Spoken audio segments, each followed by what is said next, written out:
Hey there guys, welcome back to I Can't Witch Without, which is the series that I do about tools, herbs, flowers, etc. that I use regularly in my witchy practice. Once again, the disclaimer at the start of this video is that these aren't things that you cannot be a witch without. You know, it's not to say that you must own anything to be a witch, nothing of that nature whatsoever. It's just things that I use regularly in my practice and therefore want to share and talk about it, and hopefully that might assist other people looking into it. So this week is I Can't Witch Without Cornflower flowers, petals, and I'm only going to be reading from the Herbal Compendium because Scott Cunningham's book does not include cornflower. Go figure. So from the compendium, it is a herb of Venus and Saturn, a religious herb, a visionary herb, also called blue bottle, blue cap, bluette. Lore. This beautiful flowering herb is associated with both the goddess Flora and her annual celebration Floralia, which is centered around Beltane, beginning in late April and running into May. Cornflower is also associated with the centaur Chirion and may be considered a patron herb of herbalists.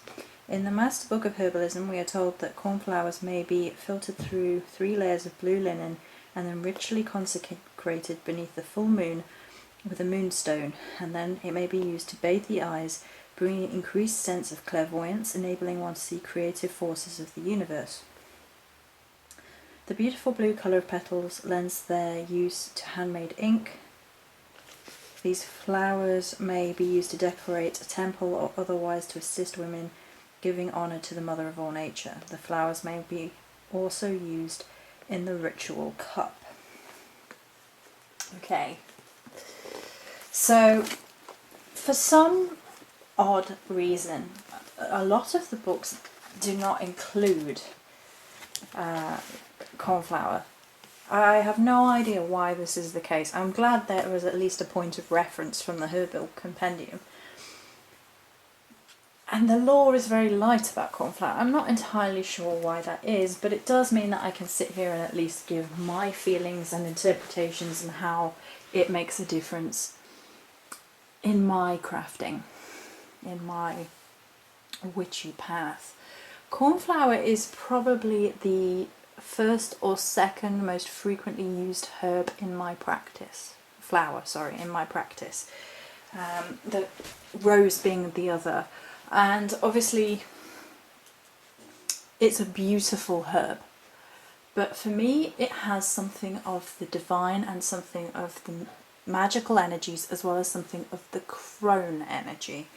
Now, it does suggest in the Herbal Compendium that it would work well within water magic and the ritual cup, so it's not 100 miles away from thinking it belongs in a cauldron, and the cauldron association for me is with the crone, and it is a herb of divination, and generally speaking that is most associated with crone goddess energy, looking into the scrying cauldron and the scrying mirror, foretelling the future, being in touch with life, death and rebirth through the processes that are usually physically represented with a cauldron.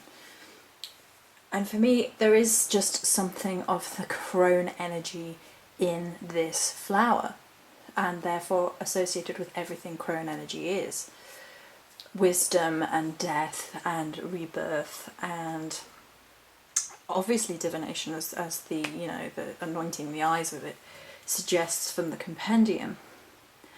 Sometimes people tend to think of herbs and flowers associated with the crone with being on the less pretty side, and a lot of the herbs and things that get associated with the crone tend to be less of the, you know, less flora, less flamboyant, less pretty, if you like. But for me, the crone aspect of the Morrigan is bathe, and bathe shows up in one of 2 archetypes. She either shows up as her crone self, quite scary, quite skeletal, or as the incredibly beautiful, lustful maiden side of her.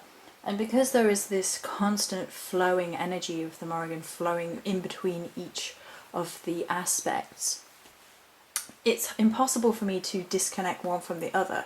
And to be honest, there is beauty in age, which in our modern society we tend to disregard, but there is real beauty in age if we would just open our minds beyond the youth-centric vision we are given by society's norms. And I'm going to stop there, otherwise I think I might rant about ageism, and we don't need to do that here. But for me as well, there is something incredibly mystical and magical about cornflowers.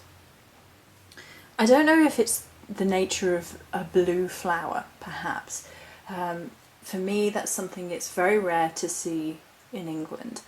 You can see bluebells, but bluebells are less frequent than they used to be. We do have a few in the garden here, which I'm very lucky about, but they are a protected flower now. But if you've ever seen a woodland with a bluebell floor line base, it's beautiful. But that sort of thing is as difficult to see and quite rare to see these days in England, which is a shame. We did have a field full of cornflowers a couple of years back, and we keep going back to that field to see if they're going to do it again, and so far they haven't, and it's a bit disappointing. So there's something about the rarity of seeing a blue flower and blue flower petals, and it sort of taps into that magical, unusual, something other sense of energy for me personally, and this is just my feelings on the flower. So whenever there is like a high magic energy involved in something, cornflower will usually find its way in. It also stands out, it draws attention, it brings focus, and that can be true in terms of divination, so you're bringing your focus in terms of divination work because you want to be centered on seeking the answers. And it can be true within magical work as well, that you want to focus all your energy into a certain outcome. So therefore it's a perfect herb for using within magical workings, so that you can focus your intent strongly in and not sort of be wishy-washy and diverge from what you want to be achieving. And it's associated with Beltane, as we talked about, flora, and therefore it can be used on the lighter side of things, you know, in terms of friendship and love and sensuality and things of that nature, things which also flow into crone energy from mother energy, because to me they all flow into one another and they're all interconnected anyway. But it has a bit more wisdom about it, but it's still got those energies coming through. I think so. Anyway, is there anything else I want to touch on? Obviously it's connected to Venus, so it can of course be used for love magic in that sense.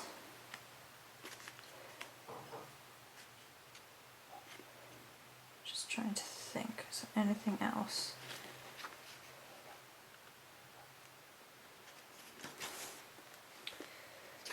That we need to look at.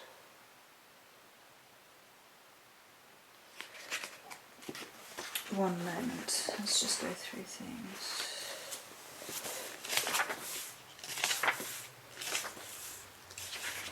Let's see.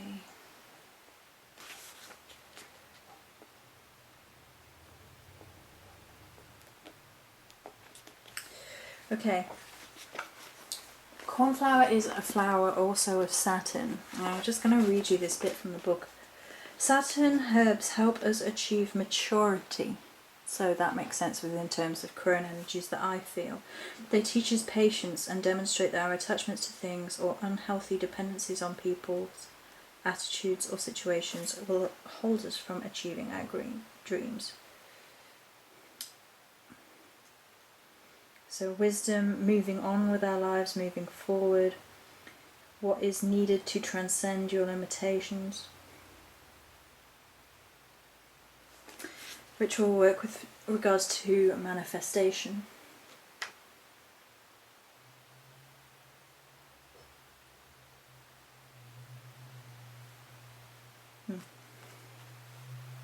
And then similarly, other Saturn herbs include Solomon's seal, ivy, comfrey, hellebore. So those similar energies in those herbs could be associated with cornflower. So it's just a really wonderful flower to use. It's relatively inexpensive and easy to get hold of. I definitely recommend cornflower. I thoroughly enjoy working with it. And I think that's everything. And if you use cornflower for anything different, pop it down below, and many blessings.